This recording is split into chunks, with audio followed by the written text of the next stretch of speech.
Man who is born of a woman is few of days and full of trouble. He comes out like a flower and withers.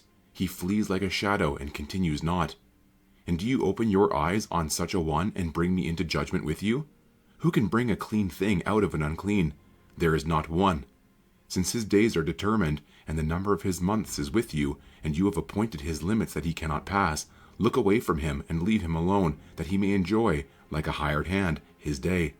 For there is hope for a tree, if it be cut down, that it will sprout again, and that its shoots will not cease. Though its root grow old in the earth, and its stump die in the soil, yet at the scent of water it will bud and put out branches like a young plant. But a man dies and is laid low. Man breathes his last, and where is he? As waters fail from a lake, and a river wastes away and dries up, so a man lies down and rises not again. Till the heavens are no more, he will not awake or be roused out of his sleep. Oh, that you would hide me in Sheol, that you would conceal me until your wrath be past, that you would appoint me a set time, and remember me. If a man dies, shall he live again? All the days of my service I would wait, till my renewal should come. You would call, and I would answer you. You would long for the work of your hands. For then you would number my steps. You would not keep watch over my sin. My transgression would be sealed up in a bag, and you would cover over my iniquity. But the mountain falls and crumbles away, and the rock is removed from its place. The waters wear away the stones. The torrents wash away the soil of the earth. So you destroy the hope of man. You prevail forever against him, and he passes. You change his countenance and send him away. His sons come to honor, and he does not know it.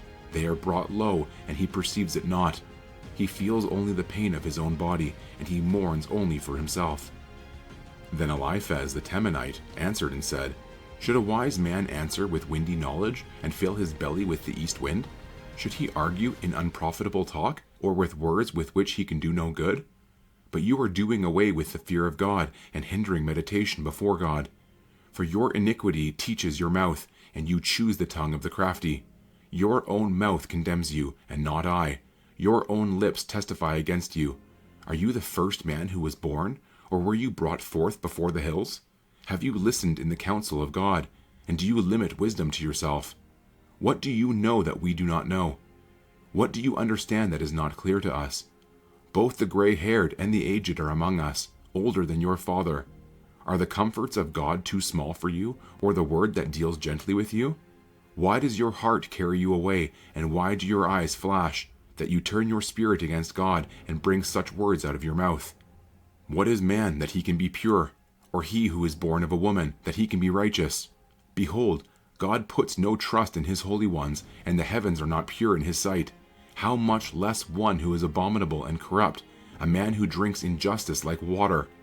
I will show you, hear me, and what I have seen I will declare. What wise men have told, without hiding it from their fathers, to whom alone the land was given, and no stranger passed among them.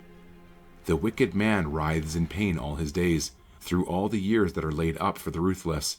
Dreadful sounds are in his ears. In prosperity the destroyer will come upon him. He does not believe that he will return out of darkness, and he is marked for the sword. He wanders abroad for bread, saying, Where is it? He knows that a day of darkness is ready at his hand. Distress and anguish terrify him. They prevail against him, like a king ready for battle. Because he has stretched out his hand against God and defies the Almighty, running stubbornly against him with a thickly bossed shield, because he has covered his face with his fat and gathered fat upon his waist, and has lived in desolate cities, in houses that none should inhabit, which were ready to become heaps of ruins. He will not be rich, and his wealth will not endure, nor will his possessions spread over the earth. He will not depart from darkness. The flame will dry up his shoots, and by the breath of his mouth he will depart. Let him not trust in emptiness, deceiving himself, for emptiness will be his payment. It will be paid in full before his time, and his branch will not be green. He will shake off his unripe grape like the vine, and cast off his blossom like the olive tree.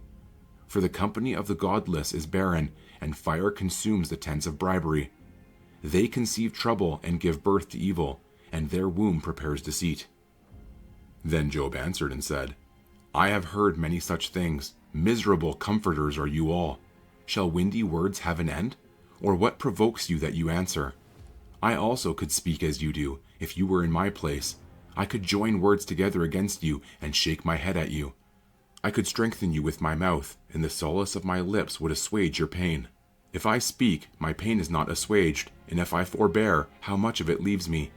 Surely now God has worn me out. He has made desolate all my company. And he has shriveled me up, which is a witness against me, and my leanness has risen up against me. It testifies to my face. He has torn me in his wrath and hated me. He has gnashed his teeth at me. My adversary sharpens his eyes against me. Men have gaped at me with their mouth. They have struck me insolently on the cheek. They mass themselves together against me. God gives me up to the ungodly and casts me into the hands of the wicked. I was at ease, and he broke me apart. He seized me by the neck and dashed me to pieces. He set me up as his target. His archers surrounded me. He slashes open my kidneys and does not spare. He pours out my gall on the ground. He breaks me with breach upon breach. He runs upon me like a warrior. I have sewed sackcloth upon my skin and have laid my strength in the dust.